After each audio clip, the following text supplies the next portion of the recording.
संस्थांचं एकत्रीकरण, हस्तांतरण, विभागणी, भागीदारी, त्यानंतर संस्थांची नोंदणी रद्द होणे, हा आपल्याला एक टॉपिक आहे. काल त्याच्यावर आपण बोललेलो आहोत.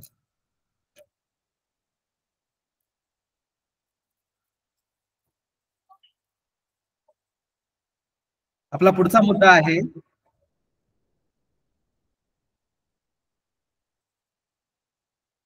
सहकार कायदा व नियमाचे महत्व, त्यानंतर कायदा, नियम आणि नियम यातील फरक, आणि सहकारी संस्थेला जो घटनात्मक दर्जा मिळालेला आहे, जसं आपण 97 घटना दुरुस्ती केलेली आहे आणि त्यामध्ये 2011ला आपल्या कायद्यामध्ये 2011ला 97 घटना दुरुस्ती झाली आणि त्यानंतर 2013 मध्ये आपल्या कायद्यामध्ये बरेचसे बदल करण्यात आलेले आहेत.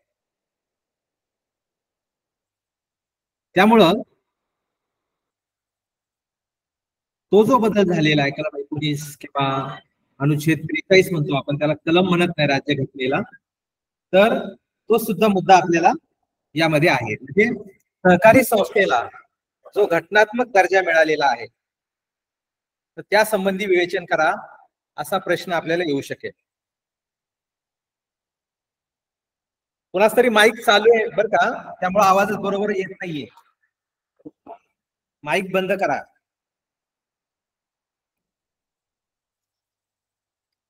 ठीक आहे. तर त्यानंतर सहकारी संस्थेला घटनात्मक दर्जा. अर्चना मॅडम, हा सर, आवाज डबल येतोय मला. नाही सर, आमच्याकडनं तर नाही काय प्रॉब्लेम. हॅलो, हा लेक्चर मध्ये तुमचे 2 चालू आहेत, म्हणजे माईक मला वाटतं एकच चालू आहे. आवाज डबल येतोय मला, कशामुळे? 3 आणि जॉईन झालात ना सर, 3 दिसतात ते तुमचे. मला तर काय समजत नाही. हा, हॅलो, पण इकडे बरोबर आवाज येतोय सर. मला ते सिस्टीम प्रमाणे येतंय. हा, नाही इकडे तर कुणाचं माईक चालू नाहीये काय. ठीक आहे, जाऊ द्या. सहकारी संस्थेला घटनात्मक दर्जा, प्रश्न असा येणार आहे की राज्यघटनेमध्ये 97वी घटना दुरुस्ती 2011 मध्ये झालेली आहे आणि त्यानंतर सहकार कायदा 1960 या कायद्यामध्ये जे बदल झालेले आहेत त्याबद्दल विवेचन करा, असा प्रश्न आपल्याला येऊ शकेल. तर सहकार कायद्यामध्ये जी काही दुरुस्ती झालेली आहे त्याचा उद्देश आपल्याला सर्वात प्रथम आपण बोलणार आहोत. म्हणजे राज्यघटनेमध्ये जो बदल झालेला आहे तर त्यामध्ये सहकार हा विषय तसा राज्य सरकारचा आहे, मात्र केंद्र सरकारने त्यामध्ये हस्तक्षेप करून पार्लमेंटने किंवा संसदेने 97वी घटना दुरुस्ती 2011 मध्ये केलेली आहे. आता ह्या घटना दुरुस्तीचा उद्देश काय आहे? पहिला मुद्दा, संस्थेतील सभासदांचा सहभाग वाढला पाहिजे. म्हणजे आपण जर पाहिलं तर यामध्ये ऍक्टिव्ह, नॉन ऍक्टिव्ह असे शब्द आलेले आहेत. सक्रिय सभासद किंवा क्रियाशील सभासद.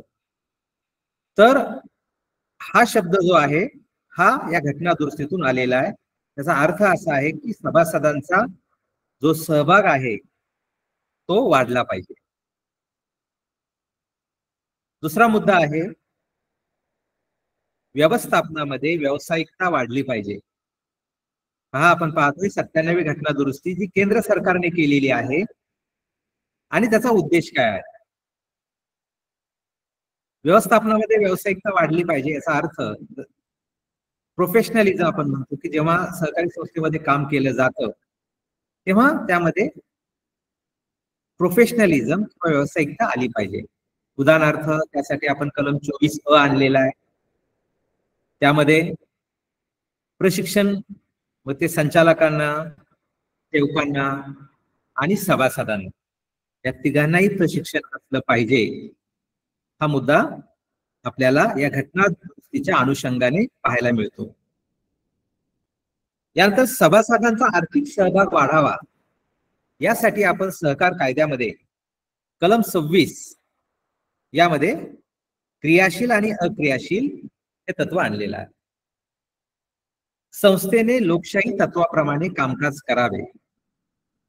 आता हे कामकाज करताना निवडणूक सगळ्यात महत्वाची आणि त्यामुळे निवडणूक ही पारदर्शक व्हावी. त्यानंतर किती संचालक असावेत हे सुद्धा आता ठरवून दिलं गेलेलं आहे.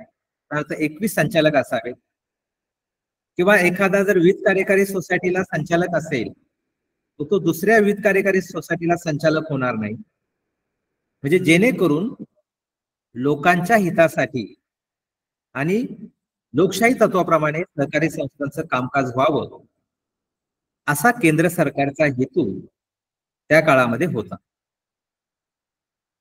त्यात निवडणूक मुक्त आणि योग्य वातावरणामध्ये व्हाव्यात या मुद्द्याला अनुसरून महाराष्ट्र शासनाने सहकार निवडणूक प्राधिकरण हे स्थापन केलेलं आहे. म्हणजे ज्याप्रमाणे सहकार आयुक्तांचं कार्यालय आहे त्याच पद्धतीनं निवडणूक प्राधिकरण आपण म्हणतो महाराष्ट्र राज्य सहकारी निवडणूक प्राधिकरण याची स्वतंत्र स्थापना ही राज्य सरकारने केलेली आहे. भारतीय अर्थव्यवस्थेमध्ये सहकाराचे योगदान वाढलं पाहिजे हा सुद्धा यामध्ये उद्देश आहे. आता काही बदल केलेले आहेत. आता हे जे आहेत बदल हे अनुच्छेद म्हणतो आपण त्याला, आर्टिकल, कारण कलम म्हणत नाही आपण. जेव्हा राज्यघटनेचा विषय असतो तेव्हा आपण काही बदल सुद्धा आपल्या राज्यघटनेमध्ये केलेले आहेत.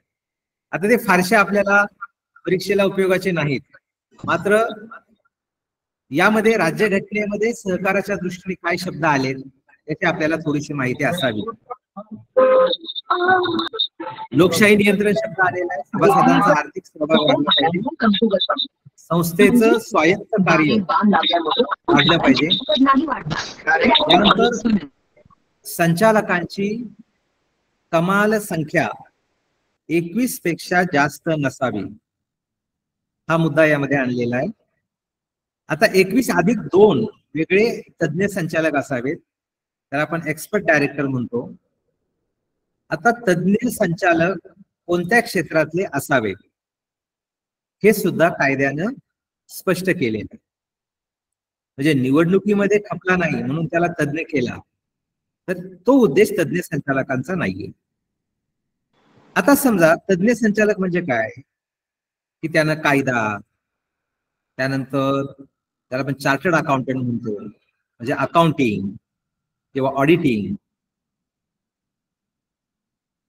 किंवा सहकार व्यवस्थापन या गोष्टीमध्ये माहिती जी आहे ती त्या व्यक्तीला असावी.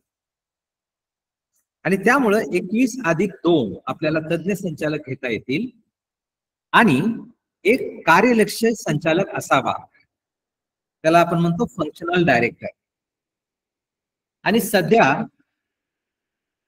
आपले जे व्यवस्थापक आहेत पतसंस्थांचे किंवा इतर संस्थांचे, त्या व्यवस्थापकांनाच कार्यलक्षी संचालक हे पद दिलेलं आहे. आता यामध्ये तिघांना मतदानाचा अधिकार नाहीये. कोणते कोणते? तर 2 तज्ञ संचालक आणि 1 कार्यलक्षी संचालक, या तिघांना मतदानाचा अधिकार दिलेला नाही.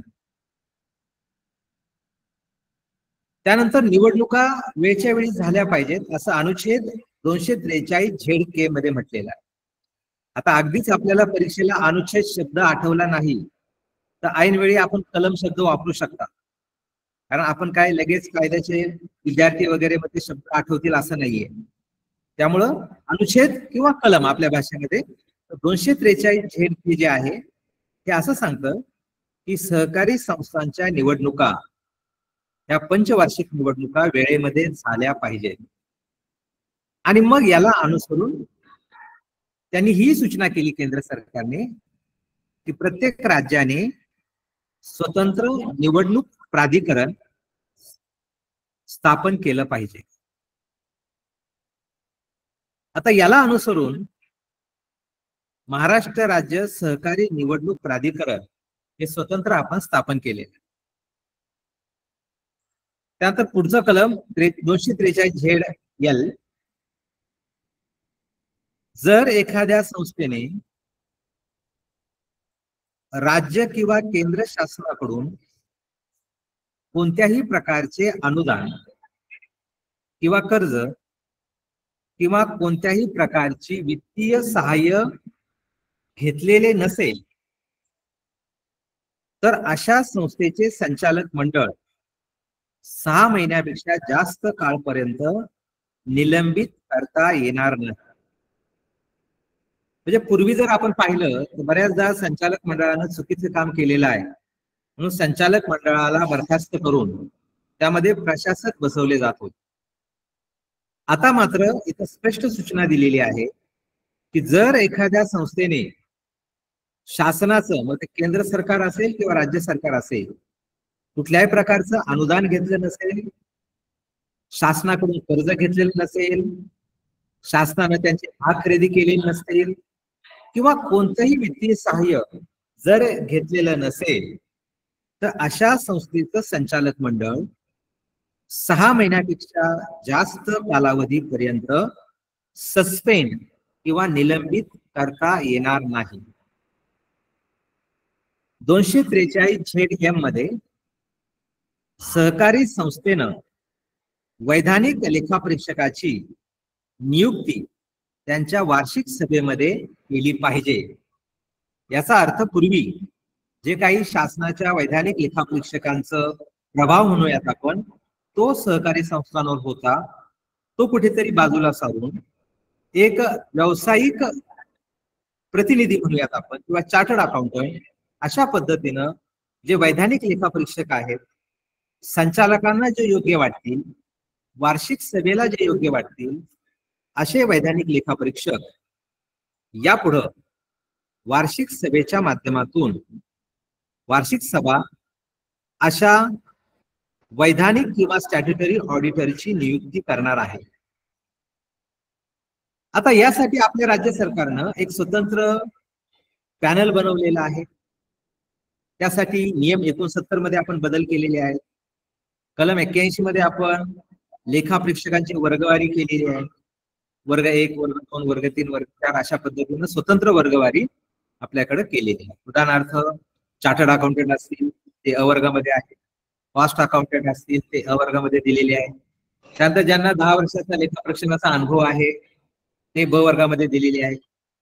अशा पद्धतीनं लेखापरीक्षकांचं पॅनल जे आहे ते यापुढं राज्य सरकारच्या निबंधकामार्फत केलं जाणार आहे. आणि आता सध्या जी पद्धती ऑडिटची आहे वैधानिक लेखापरीक्षणाची, ती राज्य सरकारच्या निबंधकाच्या पॅनल मधून होत असते. 243 मध्ये प्रत्येक सहकारी संस्थेची वार्षिक सर्वसाधारण सभा 31 मार्च नंतर 6 महिन्याच्या आत झाली पाहिजे. म्हणजेच 30 सप्टेंबरच्या आत वार्षिक सभा झाली पाहिजे असं बंधन राज्यघटनेच्या 97व्या घटना दुरुस्तीनुसार करण्यात आलेला. आणि त्यालाच अनुसरून आपण सुद्धा आपले सहकार कायदे बदललेले आहेत. सध्याच्या परिस्थितीमध्ये 30 सप्टेंबर ही वार्षिक सभा घेण्यासाठी आपल्याला एक अंतिम तारीख जी आहे ती दिलेली आहे. त्यानंतर ZO 243 ZO मध्ये सभेला उपस्थित राहणं हे सभासदांना बंधनकारक राहील अशी सूचना त्यामध्ये केलेली आहे. आणि त्याच पद्धतीनं सभासदांना शिक्षण प्रशिक्षण असेल. तर याला अनुसरून आपण आपल्या पोटनियमात बदल केला की दरवर्षी सभासदांना वार्षिक सभेला उपस्थित राहणं शक्य नाही, मात्र सलग 5 वर्षातून एकदा तरी सभासदानं वार्षिक सभेला उपस्थित राहिलं पाहिजे. अन्यथा असा सभासद अक्रियाशील किंवा नॉन ऍक्टिव्ह मेंबर होणार आहे. अर्थातच तो सतत 5 वर्षापेक्षा जास्त कालावधीपर्यंत वार्षिक सभेला आला नाही तर अशा सभासदाची कलम 35 प्रमाणे हकालपट्टी सुद्धा करता येणार आहे. आता मात्र नुकतंच 2022 मध्ये बदल झाला आणि सध्याच्या सरकारनं, जे काय महायुतीचं सरकार आहे, या सरकारनं ही जी क्रियाशील किंवा अक्रियाशील अट होती ती रद्द केलेली आहे. म्हणजेच सध्याच्या वार्षिक सभेमध्ये पूर्वी जो काही आपण कायद्याप्रमाणे वार्षिक सभेला आला किंवा नाही याचा रेकॉर्ड आपल्याला ठेवणं बंधनकारक होतं, कारण सतत 5 वर्ष सभेला आला नाही तर तो अक्रियाशील होईल ही जी सूचना करण्यात आलेली होती ती सूचना सध्याच्या सरकारनं रद्द केलेली आहे. यात झेडपी मध्ये आपल्याला 30 सप्टेंबरच्या आत वार्षिक सभा झाली पाहिजे अशा पद्धतीने आपल्याला वेगळे बदल हे राज्यघटनेमध्ये करण्यात आलेले आहे. आता यामध्ये राजेंद्र शाह विरुद्ध भारत सरकार या जनहित याचिकेमध्ये सर्वोच्च न्यायालयाने 97वी घटना दुरुस्ती बेकायदा किंवा अवैध ठरवलेली आहे. आता याचं कारण म्हणजे राज्यघटनेमध्ये जे काही बदल झाले त्यामध्ये नियम चुकले असं नाहीये किंवा एखाद्या तरतुदीमध्ये चूक झाली असं नाहीये, तर राज्यघटनेमध्ये बदल करताना जेव्हा आपण एखादा विषय राज्य सरकारशी संबंधित असेल तर कलम 368 प्रमाणे 50% राज्यांची प्रथम मान्यता घेतली पाहिजे. आता सहकार हा विषय राज्य सरकारचा आहे, त्यामुळं केंद्र सरकारचं हे कर्तव्य होतं की या देशातील किमान 50% राज्यांना तो जो काही बदल आहे तो कळवला पाहिजे, त्यांची मान्यता घेतली पाहिजे आणि मगच त्याचा अंतिम कायदा तयार होणार आहे. आता ही प्रक्रिया ही केंद्र सरकारनं किंवा आपण म्हणूयात त्यावेळेच्या संसदेने राबवली नाही आणि त्यामुळं अनुच्छेद 368(2) प्रमाणे सर्वोच्च न्यायालयाने 97वी घटना दुरुस्ती अवैध आहे अशी घोषणा केलेली आहे. आता अवैध आहे म्हणून आपण जे चांगले बदल केले ते काही बदलता येणार नाहीये आणि त्यामुळं त्यातले जे काही आपण बदल केलेत म्हणजे एक क्रियाशील किंवा अक्रियाशील हा शब्द वगळता बाकी इतर ज्या तरतुदी आहेत, प्राधिकरण असेल, लेखा परीक्षणासाठी स्वतंत्र आता वार्षिक सभेत नियुक्त होते ते असेल किंवा यापुढे लेखा परीक्षण फक्त जे काही पॅनल असेल त्यांच्याकडूनच होईल, हे जे बदल केलेले आहेत हे आपण कायम ठेवलेले आहे.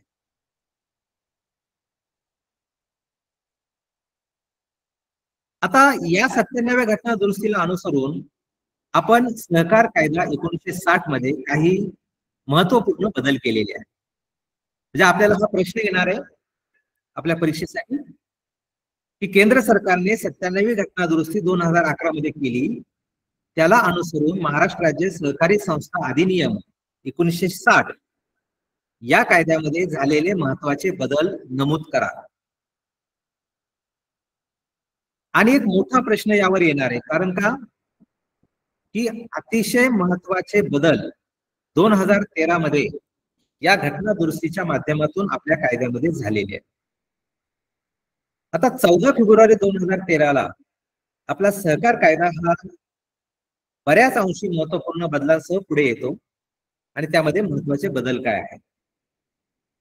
यामध्ये तज्ञ संचालक हा शब्द आलेला आहे, त्याला आपण एक्सपर्ट डायरेक्टर म्हणतो आणि एक्सपर्ट डायरेक्टरची व्याख्या सहकार कायद्यामध्ये करण्यात आलेली आहे. म्हणजे 97व्या घटना दुरुस्तीमध्ये जो काही शब्द आलेला होता तो व्यावसायिक गुणवत्ता असली पाहिजे, सहकारी संस्थेमध्ये व्यावसायिक गुणवत्ता असली पाहिजे आणि व्यावसायिक गुणवत्ता त्याला आपण प्रोफेशनलिझम म्हणतो आणि ती वाढीस लागावी म्हणून जाणीवपूर्वक आपण आपल्या कायद्यामध्ये तज्ञ संचालक किंवा एक्सपर्ट डायरेक्टर हा शब्द आणलेला आहे. आता एक्सपर्ट डायरेक्टर कोण असावा, त्यामध्ये बँकिंग, व्यवस्थापन, सहकार, वित्त व्यवस्था या क्षेत्रातील अनुभव असलेले, विशेष ज्ञान प्राप्त केलेले किंवा सहकार क्षेत्रातील अनुभव असलेल्या व्यक्तींचा समावेश तज्ञ संचालक म्हणून करावायचा आहे. यानंतर कलम 214 आपण आणलेला आहे कार्यलक्षी संचालक. कार्यलक्षी याचा अर्थ काय, सततच्या कार्यावर नियंत्रण ठेवणारा संचालक. सध्याच्या आपल्या पोटनियमाप्रमाणे आपण आपले जे सध्याचे व्यवस्थापक आहेत किंवा त्याला आपण मुख्य कार्यकारी अधिकारी म्हणतो तेच व्यवस्थापक कार्यलक्ष्य संचालक करण्यात आलेले आहेत.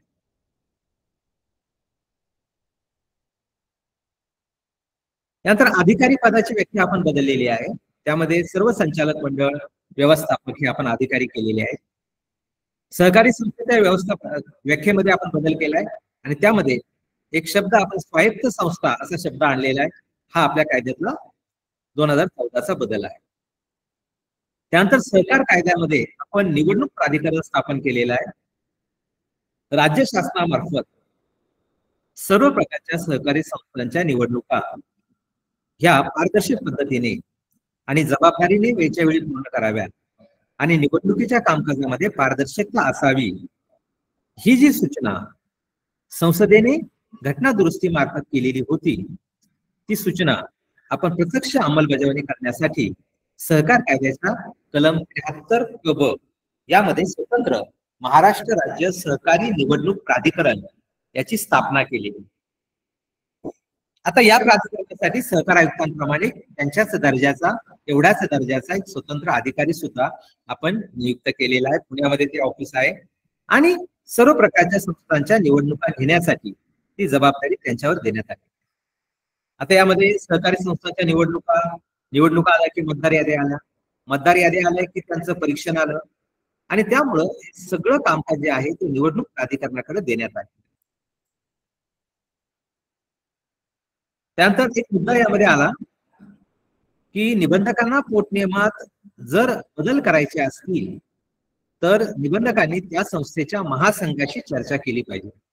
उदाहरणार्थ समजा आपल्याकडे इंदापूरमध्ये एखाद्या वित्त कार्यकारी सोसायटीच्या संबंधित कारवाई करायची असेल तर जिल्हा मध्यवर्ती बँकेची परवानगी घेतली पाहिजे.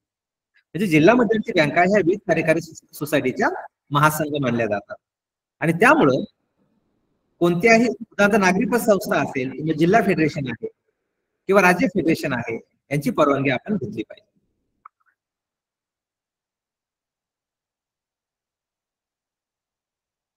कलम 24 हे आपल्या सहकार कायद्यामध्ये आलेलं आहे आणि 24 प्रमाणे आपण सहकार शिक्षण व प्रशिक्षण यासाठी स्वतंत्रपणे राज्यस्तरीय प्रशिक्षण संस्थांची आपण निर्मिती केली. पूर्वी हे संपूर्ण कामकाज महाराष्ट्र राज्य सहकारी संघ पुणे यांच्याकडे होतं आणि जे काही अंशदान आहे किंवा शिक्षण निधी आहे त्यांना जमा होत होता. परंतु यामध्ये चांगला दर्जा यावा आणि यामुळं काही राज्यस्तरीय प्रशिक्षण संस्थांची मान्यता ही सरकारने दिलेली आहे. तसं आज आपण जे ट्रेनिंग घेतोय विखे पाटील इन्स्टिट्यूट हे सुद्धा त्या यादीमध्ये मान्यता प्राप्त आहे. त्याच पद्धतीने वैकुंठ मेहता असेल, धनंजयराव गाडगे इन्स्टिट्यूट असेल किंवा यशोदा असेल, अशा वेगळ्या प्रकारच्या 12 संस्था प्रशिक्षण संस्था आपल्याला किंवा त्यापेक्षाही जास्त नव्यानं इतर संस्था येत आहेत तर त्या अधिसूचित करण्यात आलेल्या आहेत आणि त्यांना जबाबदारी दिलेली आहे की सभासद असो, संचालक असो किंवा सेवकांचं प्रशिक्षण हे त्यामध्ये घेतलं गेलं पाहिजे. आता या कायद्यामध्ये प्रशिक्षणाचा उद्देश काय असेल ते सुद्धा नमूद केलेलं आहे. प्रभावी व्यवस्थापन, सक्रिय सहभाग आणि जे कोणी ट्रेनिंग घेतात, प्रशिक्षण घेतात त्यांच्या नेतृत्व गुणामध्ये वाढ झाली पाहिजे. लीडरशिप त्याला आपण म्हणतो, ऍक्टिव्ह पार्टिसिपेशन. आणि त्यामुळं जेव्हा प्रशिक्षण दिलं जातं त्या प्रशिक्षणाचा उद्देश हा सुद्धा 24 मध्ये आलेला आहे. बुद्धी कौशल्यामध्ये वाढ झाली पाहिजे. काय शब्द वापरलाय का? बुद्धिवान आणि कुशल कर्मचारी तयार झाला पाहिजे. तर हे उद्देश या आपल्या सहकार कायदा 1960 मध्ये आपण घेतलेला आहे. यानंतर 5 वर्षातून एकदा वार्षिक सभेला यावं हा बदल आपण केलेला आहे. मात्र 18 ऑगस्ट 2023 रोजी सध्याचं जे सरकार आहे शिंदे सरकार आणि या सरकारमध्ये ही जी काही क्रियाशील आणि अक्रियाशील अट होती वार्षिक सभेला उपस्थिती तर ती राज्याच्या मंत्रिमंडळामध्ये रद्द करण्यात आलेली आहे. यानंतर कलम 68 मध्ये शिक्षण निधीची तरतूद आहे. ज्या अधिसूचित संस्था आहेत त्याला आपण नोटिफाईड संस्था, ज्या राज्यस्तरीय प्रशिक्षण संस्था आहेत त्या राज्यस्तरीय प्रशिक्षण संस्थांना प्रत्येक संस्थेनं प्रशिक्षणासाठी शिक्षण निधी दिला पाहिजे. यानंतर आपण स्वतंत्र निवडणुकीसाठी प्राधिकरण स्थापन केलेलं आहे. संचालकांचं एकूण संख्या ठरवलेली आहे 21. त्यानंतर आरक्षित पदं आपण दिलेली आहेत 73 ब मध्ये, अनुसूचित जाती आणि जमाती, त्यानंतर इतर मागासवर्ग आणि विमुक्त जाती, भटक्या जमाती, विशेष मागास वर्ग यांच्यासाठी आपण आरक्षण दिलेलं आहे. त्यानंतर महिलांसाठी 73 ब प्रमाणे 2 जागा संचालकांसाठी आरक्षित आहेत महिला प्रतिनिधी म्हणून. त्यानंतर आपण संचालकांची अपात्रता सुद्धा आपल्या कायद्यामध्ये ठरवलेली आहे, जसं की कर्जफेड केलेली नाहीये, 2 पेक्षा जास्त मुले असतील. वार्षिक सभेचं आपण 73 मध्ये 6 महिने ही अट टाकलेली आहे. म्हणजे 31 मार्च संपल्यानंतर 30 सप्टेंबरच्या आत प्रत्येक संस्थेने वार्षिक सभा घेतली पाहिजे. कलम 75 मध्ये आपल्याला बंधन करण्यात आलेलं आहे. कलम 78 प्रमाणे निबंधकाद्वारा संचालक मंडळ आपल्या कामकाजामध्ये कर्तव्य पार पाडलं नाही, निष्काळजीपणा केला आणि अनुचित कार्य त्यांच्या हातून घडलं, 15 दिवस अगोदर नोटीस देऊन संचालक मंडळ बरखास्त केलं जाऊ शकतं आणि त्या संस्थेवर प्रशासक नियुक्त केला जाऊ शकतो. ही तरतूद आपल्याला कलम 78 मध्ये केलेली आहे. कलम 78 प्रमाणे एखादं संचालक मंडळ निलंबित करण्याचा अधिकार जो आहे तो निबंधकांना दिलेला. कलम 79 यामध्ये प्रत्येक संस्थेनं त्यांची वार्षिक विवरणपत्रे निबंधकाला सादर केली पाहिजे. कलम 81 प्रमाणे पूर्वी राज्य शासनाच्या अधिकाऱ्यांकडून लेखापरीक्षण होत होतं, आता मात्र राज्य शासनाच्या अधिकाऱ्यांबरोबरच चार्टर्ड अकाउंटंट, कॉस्ट अकाउंटंट किंवा ज्यांनी जीडीसीए केलेला आहे आणि त्यांना साधारणपणे 3 किंवा त्यापेक्षा जास्त वर्ष लेखापरीक्षणाचा अनुभव आहे, असा व्यक्ती हा वैधानिक लेखापरीक्षक किंवा स्टॅट्युटरी ऑडिटर होण्यास पात्र आहे. यासाठी लेखापरीक्षक कोणत्या कालावधीमध्ये पूर्ण करावे ही सुद्धा अट आपल्याला त्यामध्ये दिली. 31 जुलैच्या लेखापरीक्षकांना, वैधानिक लेखापरीक्षक त्याला आपण स्टॅट्युटरी ऑडिटर म्हणतो, त्यांनी त्यांचं ऑडिट पूर्ण केलं पाहिजे आणि 30 सप्टेंबरात प्रत्येक संस्थेने त्यांची वार्षिक सभा घेतली पाहिजे. कलम 82 मध्ये बदल केलेला आहे. 82 प्रमाणे आपण दुरुस्ती अहवाल 3 महिन्याच्या आत हा निबंधकांना सादर करायचा आहे. मात्र यामध्ये थोडीशी कठोर तरतूद केलेली आहे की 3 महिन्याच्या आत जर अशा पद्धतीनं दुरुस्ती अहवाल निबंधकाला सादर करण्यास कसूर केल्यास असं संचालक मंडळ हे पदावर राहण्यास अपात्र ठरवण्यात आलेले आहे. त्याच पद्धतीने 5,000 रुपये दंड हा सुद्धा नवीन 2013 केलेला आहे. कलम 83 मध्ये पंचमांश सभासदांनी मागणी केल्यास एखाद्या संस्थेच्या कामकाजाची चौकशी होईल ही तरतूद आहे. यानंतर बऱ्याच नागरी पतसंस्था, पगारदार पतसंस्था किंवा ग्रामीण बिगर शेती पतसंस्था यांचं म्हणणं होतं की आमच्यासाठी कायद्यामध्ये स्वतंत्र असं काही नाही. त्यामुळं कलम 144(2) ते 144(31) हा स्वतंत्र विभाग आपण सहकार कायदा 1960 मध्ये जोडलेला आहे आणि त्याला अनुसरून बिगर कृषी सहकारी पतसंस्था नियामक मंडळाची स्थापना ही करण्यात आली. आता यावर आपल्याला फार थोडक्यात लिहायचंय, आपण व्यवस्थितपणे दिलेलं आहे. मात्र आपल्याला 97वी घटना दुरुस्ती आणि त्यामध्ये 2013चे बदल याच पद्धतीने सहकार कायद्याचं महत्व लिहिताना आपल्याला या मुद्द्याचा उल्लेख करायचा. मात्र हा आपल्याला थोडक्यात करायचा आहे. मग इथं आपल्याला असं म्हणता येईल की नागरी पतसंस्था, ग्रामीण बिगर शेती पतसंस्था आणि पगारदार पतसंस्था 3 प्रकार आपण घेतले पहा. नागरी पतसंस्था, ग्रामीण बिगर शेती पतसंस्था आणि सॅलरी अर्नर सोसायट्या पगारदार पतसंस्था यांच्यासाठी स्वतंत्र अशा पद्धतीनं महाराष्ट्र राज्य बिगर कृषी सहकारी पतसंस्था नियामक मंडळ हे स्थापन करण्यात आलेलं आहे. पतसंस्थेनं काय कामकाज करावं हे सुद्धा या मध्ये ठरवण्यात आलेले आहे. पतसंस्थांना कर्ज देता येईल, पतसंस्थांना एखादी मालमत्ता मॉर्गेज किंवा गहाण करता येईल, गहाण ठेवता येईल. आता 144(5) मध्ये एक बंधन पतसंस्थांना टाकलेलं आहे की पतसंस्थांनी जेव्हा लोकांच्या ठेवी घेतल्या जातात त्या प्रत्येक व्यक्तीला सभासद केलं पाहिजे.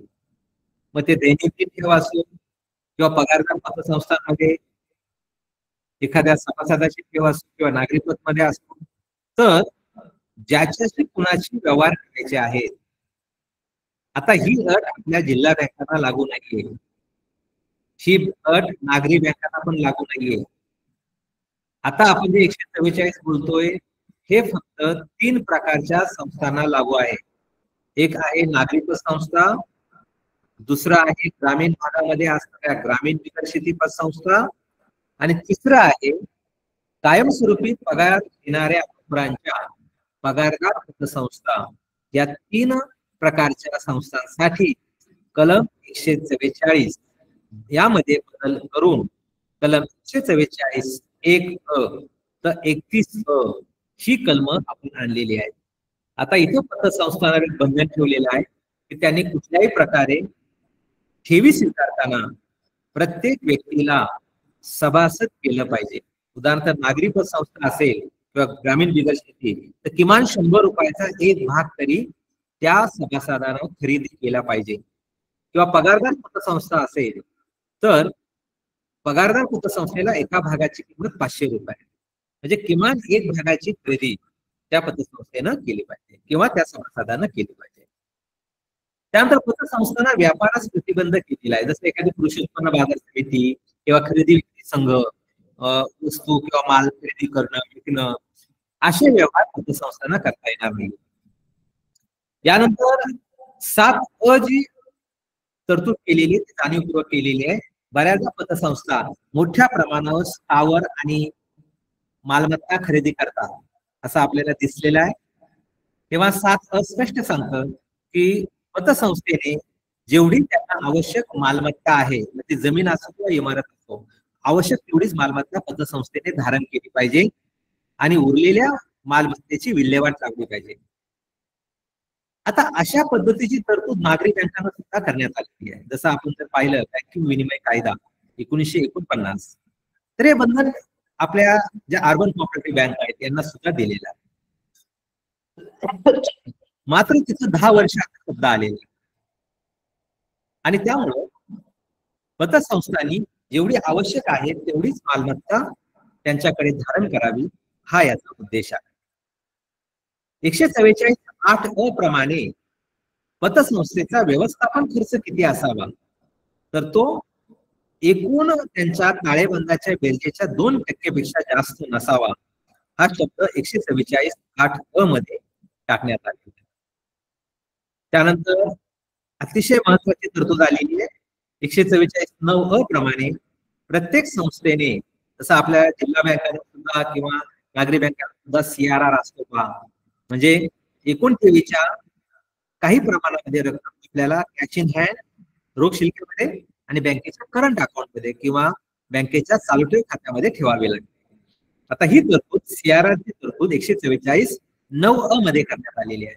आता कायद्यामध्ये जरी एकूण ठेवीच्या 5% शब्द असला तरी प्रत्यक्ष नियामक मंडळानं 2020 मध्ये जे बदल केलेले आहेत त्यामध्ये आपल्याला असं दिसतं की एकूण ठेवीच्या 1% रक्कम 1%, फक्त 1% रक्कम ही रोख शिल्लक आणि बँकेच्या चालू ठेव खात्यामध्ये ठेवणं अपेक्षित आहे.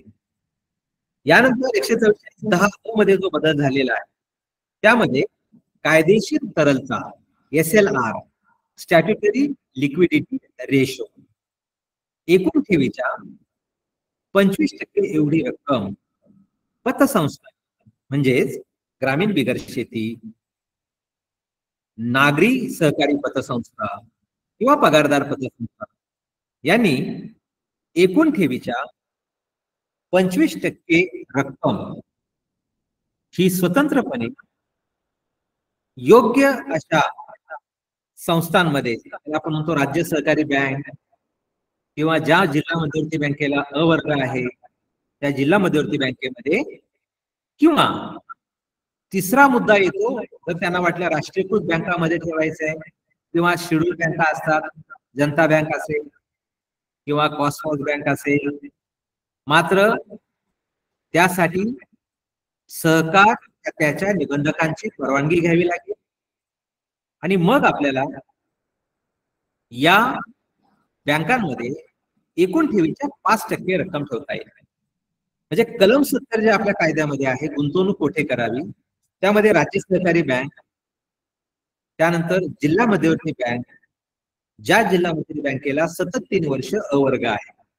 उदाहरणार्थ आपण जर पाहिलं तर नाशिक जिल्हा मध्यवर्ती बँकेला ब वर्ग हा सध्याच्या स्थितीमध्ये आहे, किंवा सोलापूर जिल्हा मध्यवर्ती बँकेला बरेच वर्ष ब वर्ग होता.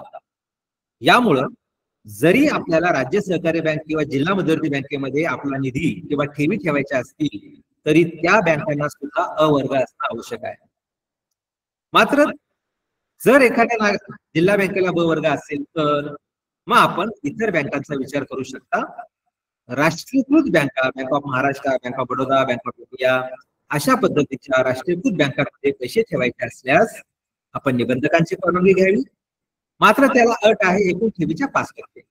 किंवा आपल्याला असं वाटलं जनता सहकारी बँक आहे किंवा कॉसमॉस बँक आहे किंवा शेड्यूल बँक आहे आपण म्हणतो, अशा बँकांमध्ये आपल्याला पैसा ठेवायचा असल्यास आपण निबंधकांची परवानगी घ्यावी. इथं मात्र 5%ची अट लागू आहे की एकूण ठेवीच्या 5% एवढीच रक्कम या अशा वेगळ्या बँकात ठेवता येईल, त्यासाठी निबंधकाची परवानगी घ्यावी लागेल. मात्र पतसंस्थांना राज्य सहकारी बँका आणि जिल्हा मध्यवर्ती सहकारी बँका यांच्यामध्ये अशी कुठलीही अट नाहीये 5%ची. तर त्यांनी त्यांचा संपूर्ण निधी जो आहे तो राज्य सहकारी बँक, आणि जर राज्य सहकारी बँक उपलब्ध नसेल तर त्या ठिकाणी जिल्हा मध्यवर्ती बँकांमध्ये त्यांची ठेवीची रक्कम किंवा निधीची रक्कम ठेवायची.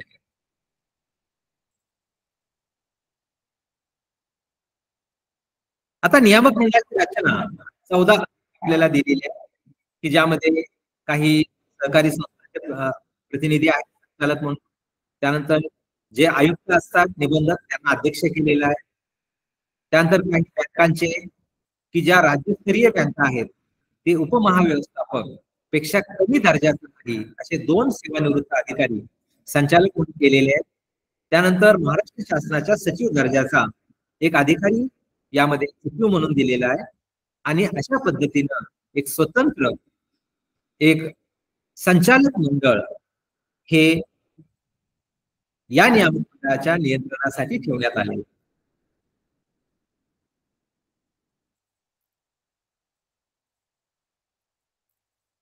एकशे 44 प्रमाणे एक स्वतंत्र तरतूद आपण 154 मध्ये केलेली आहे आणि 154 जे कलम आहे ते आपण सहकारी गृहनिर्माण संस्थांसाठी आणलेले. काय शंका आपल्याला आहे का? कारण 2च मिनिटं राहिलेत आणि मग असं व्हायला नको की सर एवढा मोठा टॉपिक पिटकन झाला तर आपल्याला बरेच लोक आपण हाऊसिंग सोसायट्यांमध्ये राहतो, त्यामुळे हाऊसिंग सोसायट्यांचं आपल्याला परीक्षेला येऊ किंवा न येऊ, परंतु तो जो सहकार कायद्याचा बदल आहे तर तो आपल्याला 154 मध्ये इथं दिलेला. तर आपल्याला घ्यायचे अजून 5 मिनिट, मॅडम सांगतील का संपवायचे? अर्चना मॅडम.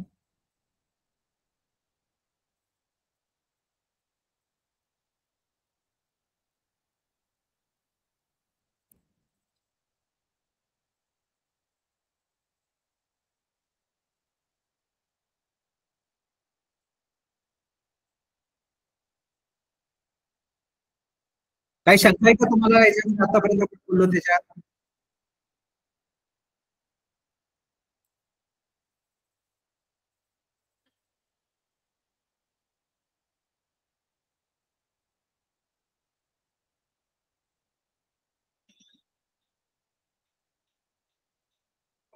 हा मॅडम, आवाजाचा काही प्रॉब्लेम नाही ना? मग घ्यायचे का पुढे 10 मिनिट विचारा लोकांना, किंवा दुसरं लेक्चर आहे का मग? मग मला सांगा. ठीक आहे. ओके.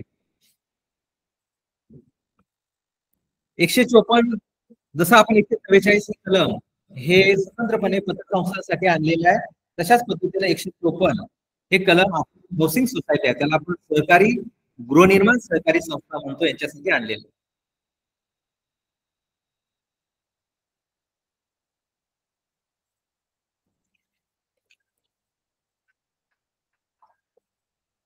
सध्याच्या परिस्थितीमध्ये उपनगर वाढत आहेत, जागा कमी पडत आहेत, आणि त्यामुळं हाऊसिंग सोसायटी जो आहे किंवा सहकारी गृहनिर्माण संस्था हा एक अपरिहार्य भाग आहे.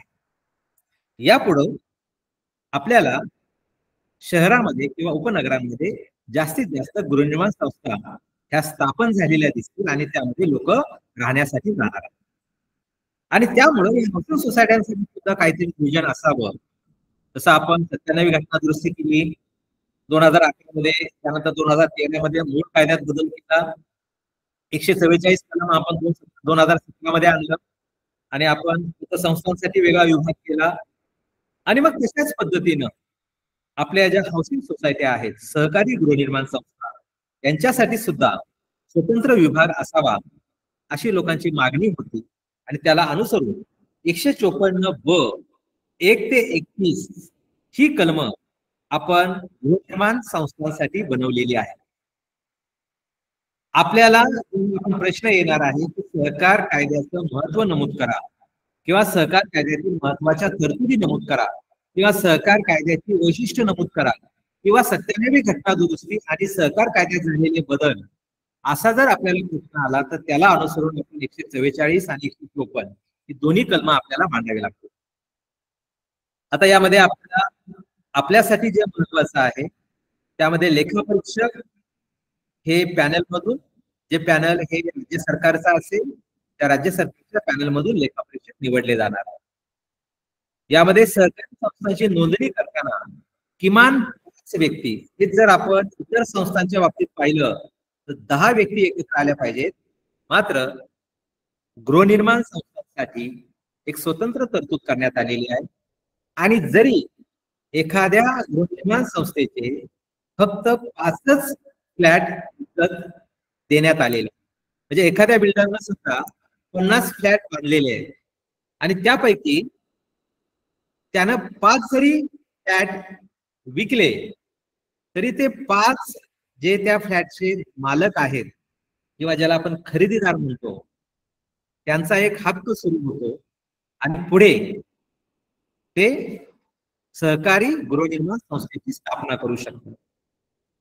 आता इथं आपल्याला एक महत्वाचा बदल आहे आणि तो म्हणजे किमान 51% एवढे ताळे म्हणा किंवा एवढे फ्लॅट म्हणा किंवा एवढ्या सदनिका म्हणा त्या विकल्या गेल्या पाहिजे.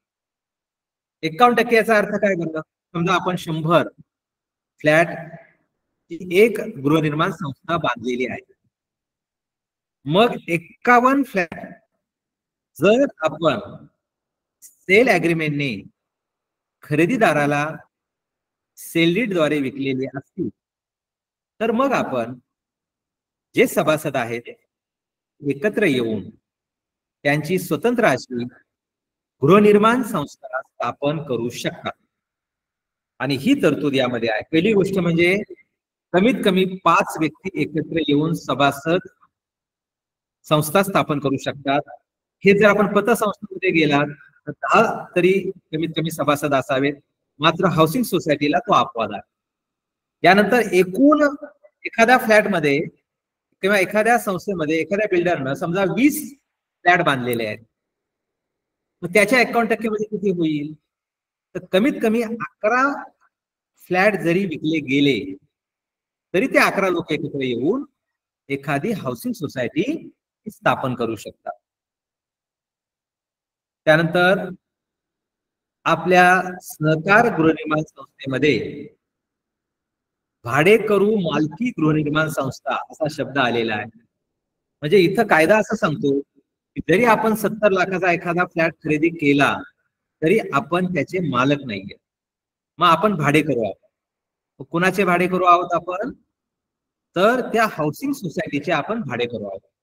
आणि त्यामुळं भाडेकरू मालकी गृहनिर्माण संस्था हा शब्द जो आहे आपल्या कायद्यामध्ये आलेला. यानंतर 154(2) मध्ये 5 हाऊसिंग सोसायट्या जर एकत्र आल्या तर त्यांचं फेडरेशन किंवा महासंघ हा स्थापन करता येईल अशी तरतूद 154(ब) मध्ये 2(3) मध्ये करण्यात आली. आता फेडरेशन कशासाठी?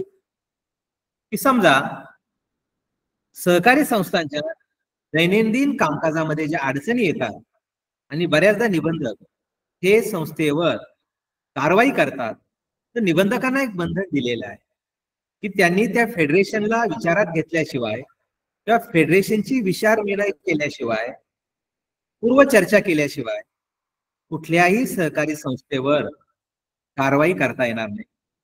म्हणजे फेडरेशन हा जो मुद्दा आहे तो यासाठी आहे की त्या फेडरेशनचे जे सभासद असतात ते हाऊसिंग सोसायटी ज्या असतात त्या सभासद होतात. उदाहरणार्थ पुणे जिल्ह्यासाठी पुणे जिल्हा हाऊसिंग सोसायटी फेडरेशन, राज्यासाठी राज्यस्तरीय हाऊसिंग फेडरेशन किंवा संपूर्ण देशासाठी राष्ट्रीय गृहनिर्माण हाऊसिंग फेडरेशन. तात्पर्य असं की हाऊसिंग फेडरेशनची तरतूद ही यामध्ये करण्यात. त्याच पद्धतीने नेहमीची ते तरतूद आहे की एखादी संस्था स्थापन करायची असल्यास निबंधकांची परवानगी घ्यावी, बँकेमध्ये खातं उघडावं, ही तरतूद पूर्वीप्रमाणे कायम आहे. त्यानंतर एक नवीन शब्द यामध्ये आलेला आहे की सहयोगी सभासद आणि तात्पुरता सभासद. आता तात्पुरता सभासद याचा अर्थ काय? समजा एखाद्या सभासदाचा मृत्यू झालेला आहे आणि त्याने ते खरेदी केलेलं आहे. आता त्याचा मृत्यू झाल्यानंतर त्याचा जो वारस आहे त्या वारसाला पुढे आपल्याला हाऊसिंग सोसायटीमध्ये सभासद करायचा आहे. पण त्याची कायदेशीर प्रक्रिया सुरू आहे. तो वारस आहे की नाही या संबंधी कायद्याच्या प्रक्रियेमध्ये एखादं प्रकरण असेल तर आपल्याला एक प्रोव्हिजनल म्हणूया आपण तात्पुरत्या स्वरूपामध्ये, ज्यानं असा वारसाचा क्लेम केलेला आहे की जो असा म्हणतो की मी हा जो काही सभासद मृत्यू पावलेला आहे त्याचा मी वारस आहे, तर त्याला आपण प्रोव्हिजनल मेंबर, त्याला आपण म्हणतो तात्पुरता सभा, हे आपल्याला करता येईल. असोसिएट ही सुद्धा एक संकल्पना 154(ब)(4) मध्ये आलेली आहे. असोसिएट याचा अर्थ काय? की समजा एखादा फ्लॅट खरेदी केलेला आहे आणि त्यामध्ये पती पत्नी दोघांची नाव आहे. आता प्रथम ज्याचं नाव आहे तो सभासद असणार आहे, पण ज्याचं नाव प्रथम आहे त्याला पुरेसा वेळ नाहीये, तो कोणत्या कारणास्तव मतदान करू शकत नाही किंवा वार्षिक सभेला उपस्थित राहू शकत नाही. अशा वेळी मूळ सभासद त्या शेअर सर्टिफिकेटवर ज्याचं दुसरं नाव आलेलं आहे त्या व्यक्तीला त्या सभासदाला सहयोगी सदस्य करू शकतो. म्हणजे सहयोगी सदस्य याचा अर्थ जो त्या मालमत्तेचा मालक आहे, मात्र ज्याचं नाव भागाच्या प्रमाणपत्रावर किंवा शेअर सर्टिफिकेटवर पहिलं नाहीये, दुसरं नाव आलेलं आहे, असा व्यक्ती असोसिएट मेंबर म्हणून आपल्याला करता येणार आहे.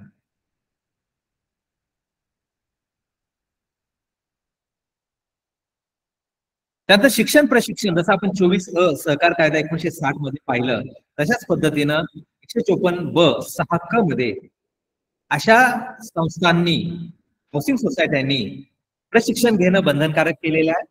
त्यामध्ये सभासद असोत, संचालक असोत किंवा हाऊसिंग सोसायटीचे सभासद असोत.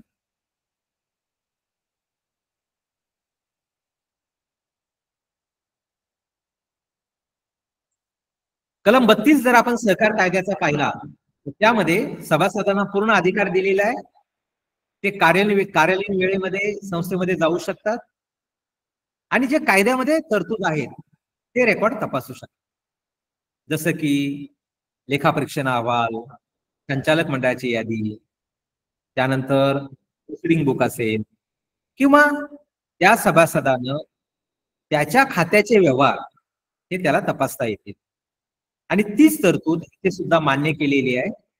154(ब)(8) मध्ये गृहनिर्माण सहकारी संस्थेचे सभासद कार्यालयीन वेळेत संस्थेमध्ये जाऊन अधिनियम 1960, नियम 1961, उपविधी किंवा पोटनियम, नफा तोटा पत्रक, संचालक मंडळ यादी,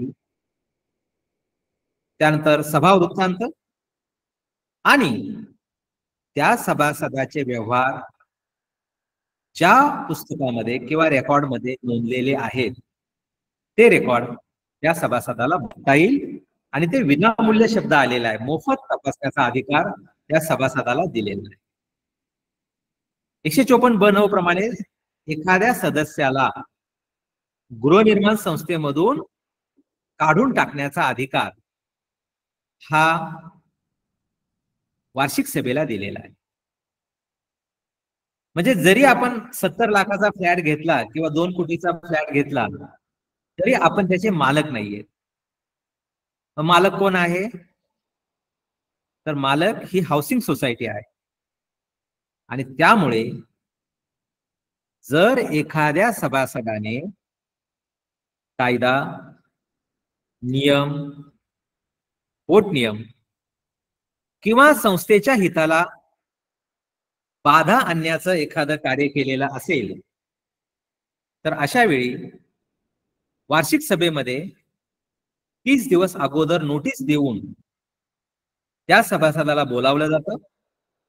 नैसर्गिक न्यायाप्रमाणे त्याला काढून टाकण्याची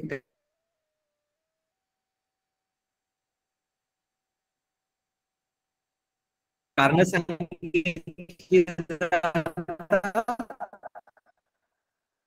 आणि वार्षिक सभेमध्ये अशा व्यक्तीची हकालपट्टी करता येते.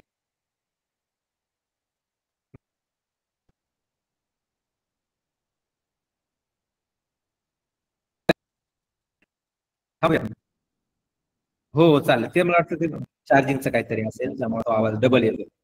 ठीक आहे. हा, काय शंका आहे का विचारूयात लोकांना? नाही सर, काय शंका? काय नाही ना? उरकायचंय मग आता? हो.